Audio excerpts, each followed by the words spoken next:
G'day everyone, welcome to this week's special edition of the Melbourne Pro Punters panel. As usual, Darren Potter. Duffy. And we've got a couple of guests this week from one to follow on top better, Jake Henson. Juppy. And riding in Saturday's Cox Plate, riding he is the Melbourne Pro Punters panel horse in Happy Clapper, the gun, Brent Abdullah. How are you, Juppy? Good mate, how are you? Good. Welcome aboard, Gun. Thank you. Last time I checked, it was Michael Thomas's horse, but we're on board. We're very partial to Happy Clapper, and he's a horse that you've ridden beautifully throughout. Brent, you know him extremely well, so having your choice of the barriers there and choosing barrier 4's ideal, and I think you're a really sneaky chance of getting into the placings, and if everything goes right, you just never know, do you? That's it. You got to be in it to win it. So it's an exciting time of year to be riding, and like I said, it's my second ride in the race, so it's the best weight for age race we've got in the country. So the horse back to front. I was the first one to pick my draw. I wanted 4 and I got it, so we got no excuses. Well, I can't blame anyone but myself. So Paddy and Wayne, they've got him in tremendous order, so we're looking forward to Saturday. He's really well placed to repeat that rating that he produced in the Doncaster last year, I think. He's hit three ones back. I think so. He's built himself a really nice platform, and if he repeats that rating, that gets him within, shouting distance of the two good horses. And then, at Moonee Valley, luck can always play a part. That's it. Stranger things can happen. And same time, he's had one go at the 2000, and it took things didn't go exactly his way, and he ran third behind Lucia Valentina and obviously the horse of Lloyd. So it took weeks to beat him in the Doncaster. So he's running 2 of Sydney's best races, and he's run second and third, and been beaten by genuine Group 1 weight for age horses. So I think he deserves his chance, and we'll see what we can do Saturday. Yeah, I thought his run in the Queen Elizabeth was outstanding. I had to sort of weave through, and Lucia Valentina had the lane, and down the outside it come. But what happened before the start there? I'm just trying to remember. Well, he drew 1 or 2, whatever it was, and obviously the inside wasn't the place to be, and we were in there for a while, and just before they let us go, he sort of just got up, probably a bit upset on the back up, and pulled him out, went back in. So, like I said, there was little things didn't go his way, and he was still able to run third. So I reckon that's something the punters should take into account when they're looking at that. Yeah, he really should have finished much closer to Lucia. He's got a much better platform. I thought if he drew wide in that race, he probably would have run second. Yeah. Probably doesn't beat Lucia. She was awesome that day, but like I said, it's taken some good horses to beat him. Like I said, we've got obviously good horses here on Saturday that are genuine weight for age horses, but stranger things happen. It's Group 1 racing, luck at the Valley. You touch on a few really good points there. Like he's produced all of his peak ratings at Randwick, and Randwick's the toughest course in Australia to win from inside gates, and you've unfortunately drawn inside there several times. Yep. Apart from the Doncaster one, I think you drew 8. But where you've drawn on Saturday, to be able to, be really aware of where Winks is, and having Blackheart, Barton, Hartnell outside if they're going to have to come across, I think it gives you a really good chance to, like I said, to be right in there with a competitive chance. Yeah, for sure. I'm a realist. I know it's going to take a mighty effort to beat one of the two. Obviously, it does look like a match race, but there's no reason why you can't beat more than half the field and sneak into a third or a fourth. Yeah, well, I'm saying to our punters out there, when the markets go back up, I would suggest that Happy Clapper's tremendous place value is far bigger odds than he should be, and having a place ticket on him is a very sensible thing to do. So. Brent, have you got any other rides locked in for Saturday yet? I've got a little filly, Scotty Singletons, I've been winning on. A little filly called Alluvian. Look, she's only coming out of provincial grade, but she did have the form behind sort of Ome's Sword and that early in the carnival, which we probably didn't get to see the heights of Ome's Sword this carnival, but I think she's probably the next superstar filly that we're going to have in the country. So, like I said, the field and what the Sydney horses have been doing in Melbourne, I think Sydney's got the. Sydney's got Melbourne at the moment, as in form-wise. We've got a lot of talented horses, and I think this little filly's going really well. Obviously, provincial grade form, her last couple, but she's been tailing them up and tailing the older horses up, so I think that holds her in good stead. She does go to 1200. Maybe I thought some concern, but the way she's been finishing her races off, I think she gets a chance against back to the 3-year-old fillies. Speaking of tailing them up at the provincials, you've been doing a bit of that yourself. I mean, you've been in top form at the provincials. Yeah, going okay. I had a bad week during the week. Got a couple. I was off the ball in a couple of races, but like I said, my biggest thing I've been working on is consistency and trying to make as little errors as possible. So hopefully, I've got the errors out for the next 6 months, and we can concentrate on Saturday and the better races. But things are going well. Getting good support from great stables, and like I said, this is the time of year we build for, Yeah. and we wait for. So hopefully we can get a result. So I didn't notice you on any horses either in Sydney or at Geelong tomorrow. So you're having a No, I'm bit of a- suspended for the week. Oh, you suspended, are you? Yeah, the meeting at Warwick Farm last week when Okay. I won the third winner. My third winner on Wednesday was Kentucky Miss. Right. And when I come around, I just shapen up a little bit and got a 4-day holiday on her. So just missed during the week, and I'm back on Saturday. Well, that's probably okay anyway. It's good, like you said, you had a couple of off days, so it's probably good to have a freshen up. And It's been, like I said, it's been sort of been going hard for a while, so it's always good to have a little time off. But it's hard to sort of stay to trainers and owners that you don't want to ride. They think you're sort of not keen. So when you get those enforced holidays, you might as well make the most of it. And hence, I'm in Melbourne. Look, I punched a couple around for the Godolphin team this morning around the track. Just got a feel of it again, and I'll go home, see the family, and might just have a couple quiet days before the big day Saturday. Good stuff. And you mentioned the family there. He's a friend of the show, great mate of ours. Is your old man Peter? We caught up with him last week, didn't we? Potts. He's a great man. I've known him for a while, so He's not bad, Pete. He's not bad. he's doing his best. He's going all right. Now, speaking of suspensions and potential fines, I'm tipping if Happy Clubber does hit the line first, your celebration will probably be bigger than Nick Hall's. Yeah, well, Nick nearly fell off. He's after the post, so as long as I stay in the irons, I'm happy. But no, look, I've been fortunate enough to win some good races. I've had the 4 Group 1s, and I think my last 3. The first one when I went on Secret Admirer, I didn't know what actually happened after the post, so it was a bit of a surreal feeling. But the last 3 I've been able to enjoy, and if like I said, it's something to dream of if you can win a Cox Plate. But I won't get ahead of myself. But yeah, it'd be pretty special moment. Well, Good to see Graham Begg back training too. It is. I see you had that little emoji win during the week. Yeah. So Graham's obviously a top class trainer, and I had a lot of Graham supported me a lot, and had a lot of good winners for him. So it's great to see him back in Melbourne and training winners. and he's doing a good job too. Like he hasn't got a big team yet, and No. he's just pottering around. But he is, as you say, picking up just a couple of winners. He's got some horses that I think will go through the grades. Yeah, well, Australian racing's difficult at the moment. Like Yeah. it's all a numbers game. Look, obviously you look at all the leading trainers; they've all got big numbers, and it's hard for even as someone as established as Graham is. He's starting from new, basically scratch again, trying to build his connections up. And like I said, he's probably going to be more of a strike rate trainer than a big trainer. But we always he's had a lot of good horses over the time, and I'm sure he'll make it great again. Yeah, he knows. Who are you doing most of your riding for in Sydney these days? Basically, I was sort of tied up with Gerald Ryan for a bit. I've always had sort of one sort of stable to base off, and I feel that's what you've got to do in Sydney. Yeah.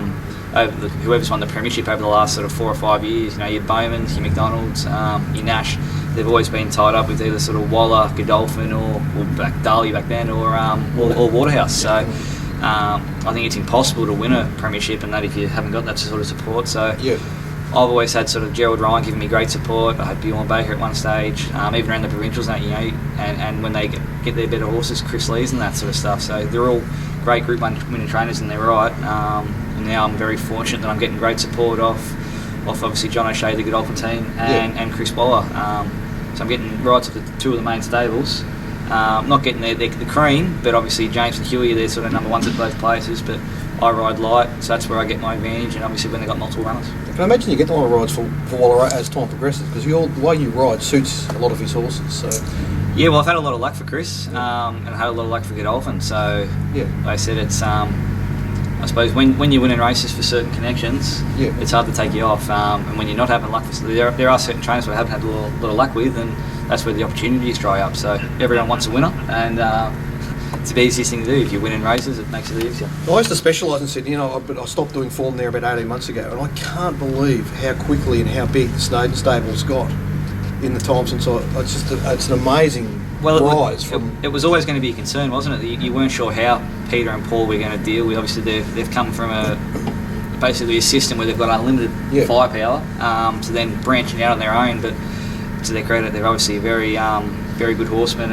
and they've dealt well with getting new owners, and they've got a lot of boxes now. And like I said, they're sort of probably had a quiet start to the season, but they're the sort of stable that look now when they get it on a roll, they get good horses. They're very good trainers in their own right, and I'm sure they'll be a big figure over the next 12 months in Sydney. Yeah, well, they've been picking off races left, right, and centre down here. And that's even going back to how I said. I think just the Sydney quality of horses at the moment is just. I feel we've got the best horses in the country. Well, it's one of our favourite hobby horses, Gun. So I'm going to try and ask this question in a way that just allows you to answer, that doesn't lead you to the answer. So, but our punters will know where I'm coming to. Do you think having started in Victoria, and so when you were an apprentice involved in the education of young horses here, and then going to Sydney and seeing how they're educated in Sydney, do you think there's any difference in the trialling and the education of young horses from Sydney to Melbourne? I think the biggest difference is is just barrier trials in general. Sydney we've got them twice a week, which I hate. Means I go to work 2 more days a week. But like I said, there's more smaller fields in Sydney, but a lot of the big stables trial their horses, sort of even in between runs. When Melbourne you can get away with giving them a little jump out. Their jump outs and that at Caulfield and Flemington, they basically run like official trials. So every time I was going through starting in Melbourne, like I was obviously at Caulfield with Johnny Maloney, but you'd have maybe 12 heats of fields of 7 and 8 in the jump outs, and they'd be run like a trial. So you get a good guide. When in Sydney, when I was at Randwick at Gaze, their jump outs were little 300-400 metre jump outs, and you didn't really get a guide. You had to pull them up before the certain crossing, because then it turns into asphalt.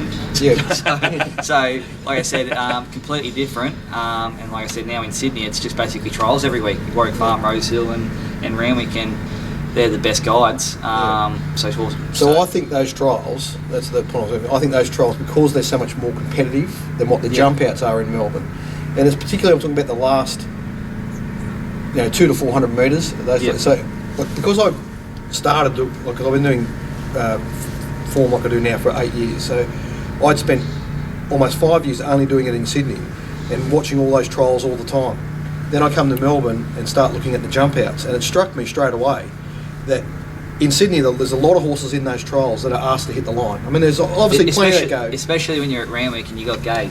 A lot of trials that Gay's got horses in. Her horses are always bowling along on speed, so they're all solidly run, and they're obviously good fitness trials. So there is a lot of there. Yeah, you get a guide.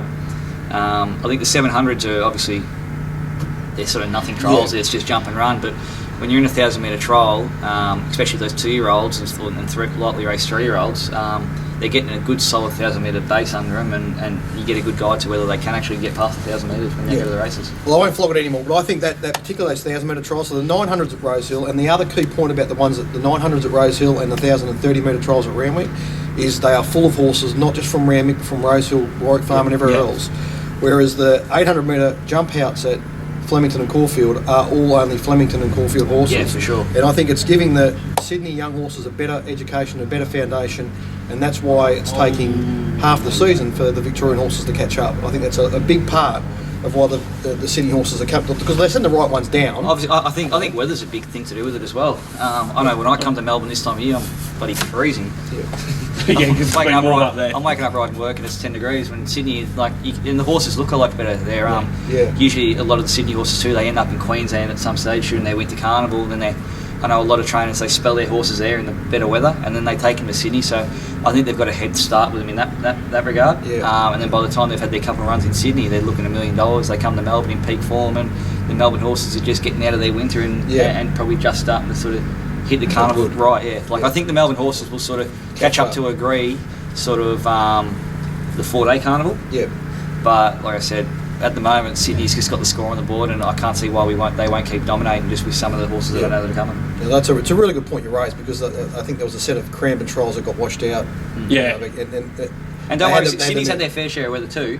But like I said, Sydney could be 34 one day, and the next day it doesn't stop raining for 2 days. The point the Racing Victoria is more organised trials, horses from different training centres, make them more competitive, give your trainers down here a chance to compete with Sydney, and stop trying to hide horses away. If you want to hide them in an official trial in Sydney, if a trainer really wants to hide a horse, he can do it. Yeah, you can still hide them, but no problem. Like I said, that was one big thing in Melbourne. I'm not sure, is the rule still now, do you have to trial them in Melbourne or not? You still don't have to trial them. So, but I suppose a lot of the jump outs are now televised. When I remember 4 or 5 years ago, you had a lot of those trainers that they wanted to set one up, they could trial it under just a horse under their trainer's name. You had no idea what it was. That's still happening. Well, Cranbourne's still doing that now. They put the horse names on it. And obviously, as a punter or a form analyst, that's going to be difficult and something you're upset about. But as I suppose as a trainer in Connection, they're very happy with. But in Sydney, it doesn't work that way. Like at the end of the day, you can try and hide one, but everything's televised and everything gets out to the public. Well, I mean, I don't really mind, because as soon as there's a significant runner in a race that's unseen. I just don't bet in it, right? So, but I'm just saying that's not very good for the general punting public. We've had a lot of races in Melbourne won recently by horses that were unseen. Yep.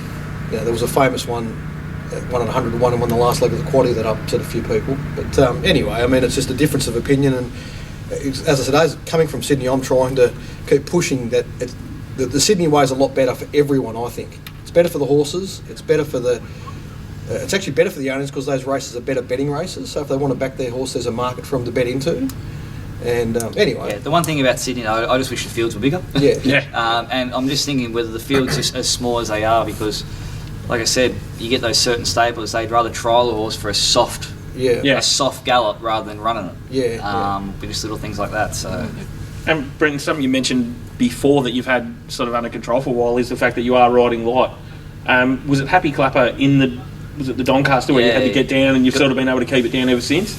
Yeah, look, when I started, I'd sort of always ride light, and sort of everyone else in Sydney, I was always riding 51.5 as an apprentice, but I sort of walk around about 55.5 now, 56, which is comfortable, but I can strip weight pretty quickly when I need to, and I got down to 50.5 for Happy Clapper in the Doncaster. I thought he was worth it, I thought he'd win the Doncaster, and then 9 days before the acceptances, Chris decided to run Winks.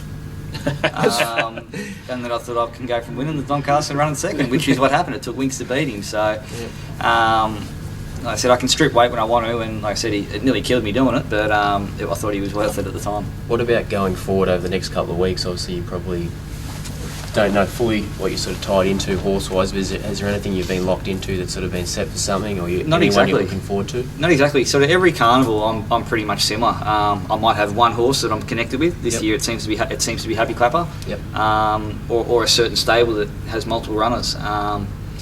So I was fortunate enough that even the results didn't go my way on Saturday. Caulfield Cup Day, J-Mac was out, and I got some good rides off Godolphin. Didn't make the most of the opportunities. A bit disappointed in myself, but like I said, it's a tricky time of year. That's a tough set of circumstances for jockeys on Saturday, Brett. I was on Morton's Fork, right? So I would have liked you to come to the outside, right? But that race was run so slowly. It was, and they were all mixing up. And I hit a bit of a flat spot before the bend. Yeah. So for 2 strides, I actually gave him a crack with the stick on the point of the bend. I thought I was going nowhere. Yeah. And then next thing, a brick wall in front of me just stopped, and then next thing I got caught inside heels, so I had to ride where I was. When if he picked up straight away, I just probably would have angled him straight across heels and won. But I didn't think I was going as well as what was happening before the bend. He seemed to get a bit field shot too and sort of duck back in behind the side. I just think the way the race was running, and even when I went back to the inside, my whole theory was Blake was on Acatoire, which I thought was coming out again, the Sydney form. I thought it would be better. Acatoire didn't even give a kick. No. So by the time I went to when I made the decision that I was only going fair for 2 strides and I'd go in, I said, well, there's Blake. I'll follow Blake through and then come off his heels. But when I made the decision to go in behind Blake, maybe a low percentage play rather than come to the outside. But when I thought Blake would kick, I'd come off his back and beat him. But when he didn't kick, it sort of just stuffed me. So, but going back to the question with horses, I'm not sure what I'm doing. I'll probably be in Sydney on Derby Day. I've got some good rides for Chris Waller and the Godolphin team, so that'll make it easier. And look, whatever Oaks and all that afterwards, I'm not sure. With Happy Clapper, is there a fallback option? Is it McKinnon or is it a... Well, obviously there was 2 options. There was the Jayco Crystal Mile on Saturday or the Cox Plate. Yep. He's running in the Cox Plate. And then I think there's also, depends how he runs. If he goes poor, they probably give him out. Excuse me. If he runs well, there's an option to go to the 2000 again. And there's also an option to even step him out to a 1.5 mile at Sandown. So, like I said, there's a couple options. We've never got that deep into a prep with him because he's always gone on bus. So they've got him going really well. And I've always said he'd get a 1.25 miles, and he's had 1 go at it, and he's run 3rd in our best race in Sydney. So if he can run well again, there might be no reason why he can't get a 1.5 miles. It's interesting you mentioned Sandown there, Gun, because we Potts and I walked the track on Thursday. And we ran into Timmy Bailey, who's the track manager out there at Sandown, and just with the way that they've changed the carnival now with the McKinnon going back a week, I think that meeting's going to be the one that's most affected, where the ones that would then back up there probably aren't, because they can run on that Saturday, and if they want to back up, can then go to the Ballarat Cup a fortnight after that. So there will be some winnable races there at that Sandown meeting for really good money. And it's probably going to be the easiest. Like I said, if we get that far, obviously there's a lot of stuff to go under. But if he shows every sign that he'll get a mile and a half, then I think it's probably going to be the easiest race he's been in for a while. Yeah. He's been taking on the best horses we've got in the country, so like I said, if he gets a mile and a half, it's going to open a lot more options for him. Yeah, I don't think there'll be any Winxes or Hartnells or by the time we get to there. I think he'll be racing against some of the B graders there. So like I said, it's something to worry about later on. But like I said, we're excited for Saturday. And the track on Saturday, we've walked at Punters walked at the last 5 weeks. It looked in really good order and rode that way. The wind was the only real factor, wasn't it? Caulfield? Yeah. Yeah. Look, it had a great service, but Melbourne's had a lot of wind, haven't they? Like I turned up the Cranbourne a couple of weeks ago to ride in the Cup, and basically got there and had to turn around and go back home. And ended up just having a Sunday session with Dad at the casino. So, like I said, it's the wind's played a havoc, and like Pot said, it's tricky situations to ride on, because I thought that track, you walk that track and it was just so perfect. Yep. And then when you when you get down the hill there at the 1,000 and it just blows an absolute gale, and it just took you out of play. So hopefully we get here Mooney Valley on Saturday and we don't have to deal with that. Yeah, no, it won't be any wind issues, and because the track's lower here, I've noticed even when there's strong winds around, it doesn't seem to affect the racing. Yeah. But I don't know if it's hard for the stewards, but I just wonder if they would be better served talking to all the jockeys before race one at a meeting like Saturday at Caulfield and say, look, obviously no one really wants to lead, but someone's going to lead in every race. And if you get there, we're going to be hard on anyone that completely hits the anchors on the side of the track and causes interference. Because to me, there was a few runners there on Saturday, on-pace runners that were in the finish, and it was the ones that kept going on the side that did. The ones that stopped completely are the ones that dropped out and did no good. So, well, I've always been a big thing when you lead, I think the biggest disadvantage you can do is go too slow, or those anchor drops, and I'm a big believer in that. And obviously that did happen a couple of times on Saturday. But yeah, like I said, I suppose a lot of jockeys as well, they've got to deal with connections. Yeah. So I know, hard. you get out into a mountain yard and halfway through the day, no leaders won. Everyone's going on about the wind. The first thing your connection's going to say to you is Get cover. And you got a field of 10, and you got 10 jockeys being told to get cover. So did Blake really want to lead on good standing? I know you mapped him to sit in behind, but he didn't really have a choice. It was like, I'm in the best horse in the race. There it is. But I certainly didn't think. And especially, I thought the biggest disadvantages on Saturday were probably from the 1400 and the 6 furlong races were the worst. Yep. When at least with the 2000 and the Stain races, is they were running with the wind for half the race. Yeah. So it was probably an advantage rather than a disadvantage being on speed early. And then obviously they'd go up the hill, they'd drop the speed, they'd get into a rhythm, and everyone would sit in behind. Yep. But so I thought the Stain races probably didn't have as much of an effect as the other races, because they'd be flowing with a bit of rhythm early. But then basically the 6 furlong and 7 furlong races, as soon as they jumped, they were straight into it. Yeah. Which I think took. I think that's dead right for sure. And I'll just say to the connections and some of the jockeys that are prone to these type of things, that even though it wasn't ideal to be leading there on Saturday, leading was better, i.e. good standing, than going back to last and doing nothing like Michael Walker on Sebring Dream. I mean, he gave that horse no chance. So, I understand that ideally everyone would like to be 1-1 stalking the speed with cover. That would be where, where Vanbrugh was, for instance, where they were going along to a decent tempo. That's where everyone would like to be. But everyone can't be there. Only one horse can be there. Exactly. Basically, Saturday I had, I think, 5 rides, and I drew the outside barrier 3 times. And then the other 2 were Morton's Fork, who drew soft, which I got spat out straight away at the start, so basically I was out of play in no man's land. And the other horse I drew soft on, just eluding me, was, I can't think at the moment. What was that race? Well, Jumpy looks it up anyway. So but basically, so I drew wide in the Cup. I had to go forward, face the breeze, but I did get cover at some stage. That was outstanding, Gun. Getting that horse out of the gates. I did and crossing the field was. I did tell actually when someone I think it was someone on Twitter, it might have been Zarafa or something. They said, they liked Tally in the Cup, but when he drew outside, I wasn't sure, and I tweeted back that I'd end up 3 back 1 out after a furlong. I think after 2 furlongs, I was 3 back the fence. So, like I said, it wasn't things didn't go. He fired up a little bit with me and didn't sort of settle, but I said it makes it difficult from drawing those alleys, especially when you you're racing against a perceived track bias in a way. Yeah. But even though there was nothing wrong with the track, it was just the way the races were run. Pearls. Yeah. Pearls drew soft, so she ended up one out. You rode it beautifully. I might back to it. I thought she was good. She got a perfect run. Again, the Sydney horses dominated. Yeah. But she drew soft and was able to work it out. Like I said, Morton's Fort got spat out, and the other three, well, two of them I just rode back last, and they would have been better suited being a bit closer. And the other one was the Cup, who was probably the same thing. Would have been better suited being 4th, 5th or 6th offence, and instead had to go push on with it. So. He's a funny horse, Tally. He's got ability, but he's his own worst enemy a bit. He's a nervous horse. He doesn't seem to be able I think if I drew soft, I would have been able to bury him straight away, and he would have ran much better, for sure. Like I said, again, maybe an error that I did squeeze him early, but it's hard on big days and definitely. bad barriers. Yeah. Where's he going to next? Not sure what the Godolphin boys are doing with him. He could be a freshen up back to 2000. He could be a 2600 metre or Sandown Cup later. Or So like I'm that, not sure what they're going to do with him. But I think he's going well. Yeah. But he's just taking on the best horses now. It's a bit of wait and see, isn't it, with that 2,000 metre race? Like, no one's really going to commit to that until they know what the top three are doing in terms of that It's basically race. like having two Cox plates, isn't it, in a way? It's like having a Cox plate at Flemington. So Yep. depends how many trainers want to go for a second grand final, or how many trainers are ducking this Saturday to then hopefully freshen up and go to there, or even back up after the mile. And we've still got the 2,500 metre race on Derby Day. Yep, The Lexus. I assume that's still a that's free still, entry into the Cup race. And the Queen Elizabeth is still on the last day, is it? Hasn't changed? I believe so. The thing about it is, it'll also, as we said, it does depend on what happens here, because with the not only is the prize money gone up, but there's $1 million bonus if you win both. Yeah. Like if you do happen to win here on Saturday, whether you are Hartnell, Winks or Happy Clapper, you're going to want to have a throw at the stumps in a fortnight's time, because it's worth it. Worth $1 million. Yeah, an extra $1 million. I can guarantee you, if Happy Clapper wins Saturday, Michael Thomas will be very keen to have another. I might go missing for 2 days. Just turn back up the riding on that Saturday.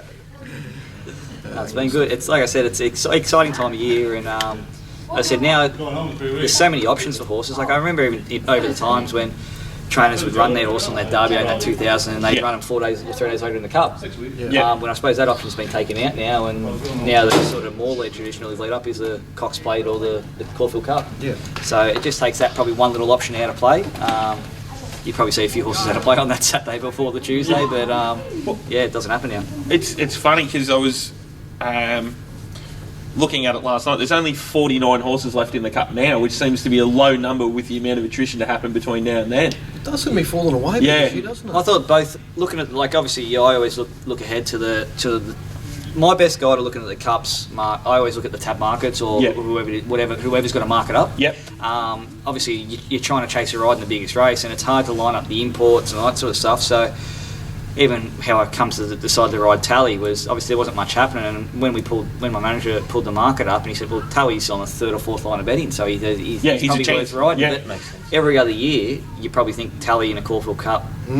No, but it probably looked the easiest sort of race. I thought Jamaica was obviously had the right form behind Hartnell, and of the international, Scottish looked the one. Obviously, been with Godolphin, there was always a bit of word that he'd run well, so it ended up turning out that way. And I think the Melbourne Cup's pretty similar. It looks a lean race on paper, and if Hartnell, whether Hartnell pushes on, and obviously they're going to say Jamaica, but they look too. Who's the manager going? So Mark Van Treat. Let's get Mark Van Treat. How about he gives Lloyd Williams a call and gets you on Bondi Beach? That'd be. Yeah, well, obviously Lloyd's got Lloyd knows how to find one of them. Even the horse that Ollie won on the other day at Flemington a couple of weeks ago. Like, he just towered him. Whether that's the right form race, I don't know, but I think if this year could be the right form race, because I think it's a weak Cup. So well, another reflection of the weak Cup's how weak the Geelong Cup is tomorrow. Yeah, it's very odd. It's a very odd race. Yeah, like when you think about it, the internationals have used that race in the past. Well, I got told last week that even the horse that Ollie rode, Exofear, they reckon he'd been going like a boat at Werribee. Yeah. And it had been galloping with that Grey Lion. So they just said, well, Grey Lion's not much good either with Exofear. But it's funny how quickly he can change. Now, Exofear's come out and run really well in the Caulfield Cup. And Grey Lion started favourite. Grey Lion's favourite. So they're hard to obviously get a line on, obviously, with the imports and that. But, yeah, the Geelong Cup doesn't look overly strong. And even the way the weights are compressed now, I think a lot of them are on the 54 minimum. So it'd be an interesting race. But I don't think that's going to be the right form race going to the Melbourne Cup. One of the questions I want to ask you, Gunn, is obviously you grew up in Melbourne, did your apprenticeship down here, went up to Sydney, and now you're doing like most of your riding in New South Wales and come down here for carnivals and stuff, do you find it any different riding clockwise to anti-clockwise? And do you find the racing style in Melbourne much different to Sydney? I think the two biggest things are, for one, we go right in Sydney and here you go left. And the second biggest thing is field sizes and tempo. I find Melbourne's always, a lot of Melbourne races run at a genuine enough speed and they're bigger fields, when Sydney is usually more tactical and dominated by the leading stables with multiple runners, which can also have a tactical sort of thing about it. So they said sometimes it can work out well when you're on the better rides and you draw the better barriers. When I find in Melbourne, a lot of horses get their chance because they're more fluently run races and bigger fields and not dominated. Like I know Darren Weir's dominating the racing here at the moment, but this hasn't sort of happened over here for the last few years. And it's like you look at the training premierships and the top 5 would all be within 5 or 6 winners. So I think racing was a lot more competitive back then. Now Darren's just got the game sort of just basically straight at it, and he seems to be dominating, and that's what Chris is doing in Sydney. So if you're not riding for those stables, it's going to be hard to ride winners. Yeah, I think that what you say about the tactical difference is interesting. Because I've noticed that Kieran McAvoy seems to me to be a much better jockey when he rides in Melbourne. So maybe just the tempo suit him, or he seems to be more confident. I think Karen's one of the best riders we have in the country, and he'd ride winners anywhere in the world. At the same time, maybe I think it's all about opportunities. You probably go through. Karen's not really riding for the Godolphin stable. He's not really riding for the Wallace stable.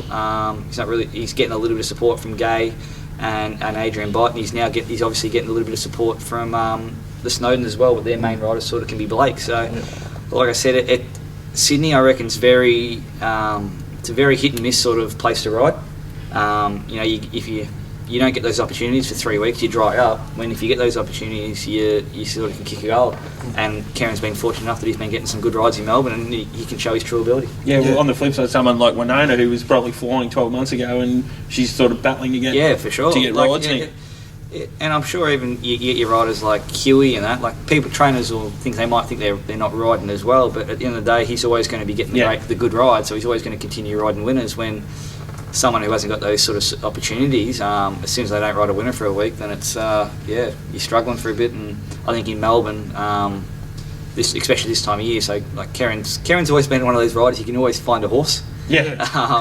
Like he nearly got the Caulfield Cup, but he's always been able to find a horse here and there. And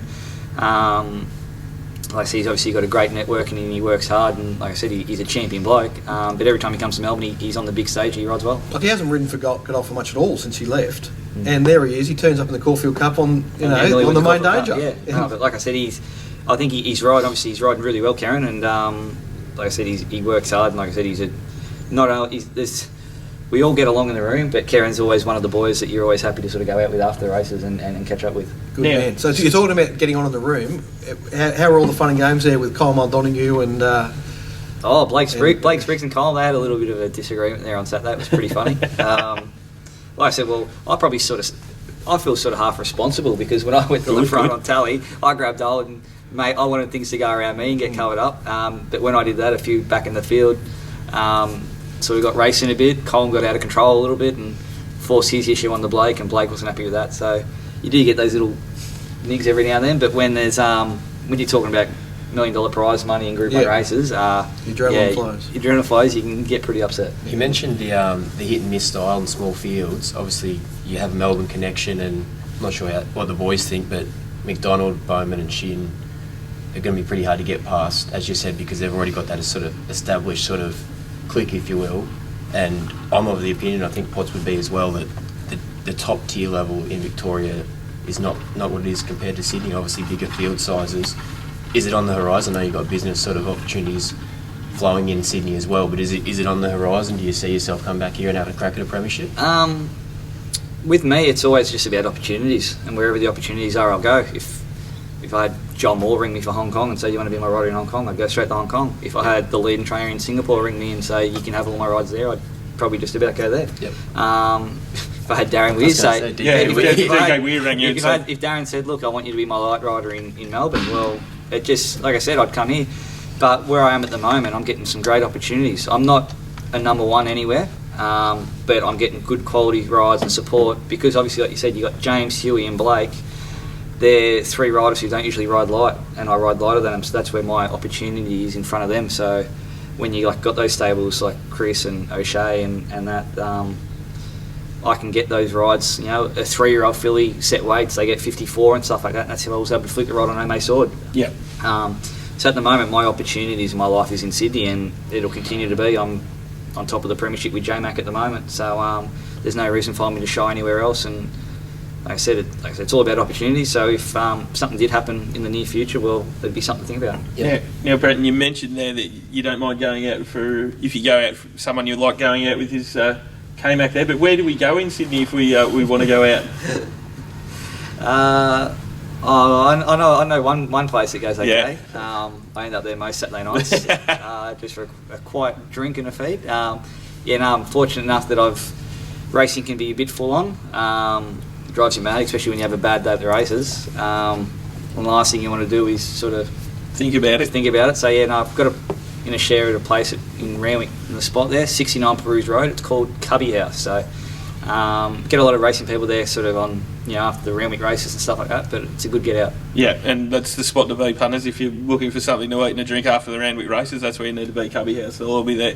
Yeah, well, if I fluke winning a Cox Plate, if I fluke winning a Group 1 for the next 3 weeks, I'll open it up to the public and anyone who wants to go, and it'll be my shout. Beautiful. Brenton, thanks very much for your time, mate. Good luck on Saturday and safe riding, and good luck for the rest of the carnival, mate. We really appreciate you spending a bit of time with us. Appreciate it. Thanks, guys. Good on you, mate. Good luck. I think you've got a really good chance here on Saturday. Congrats, mate. And I know you'll ride it well. You got to be in it to win it. Like I said, it's going to be an exciting sort of lead up. But yeah, we'll see what can happen. Stranger things can happen. That's beautiful. We'll be back with part 2 in a moment, where we pick the eyes out of Caulfield.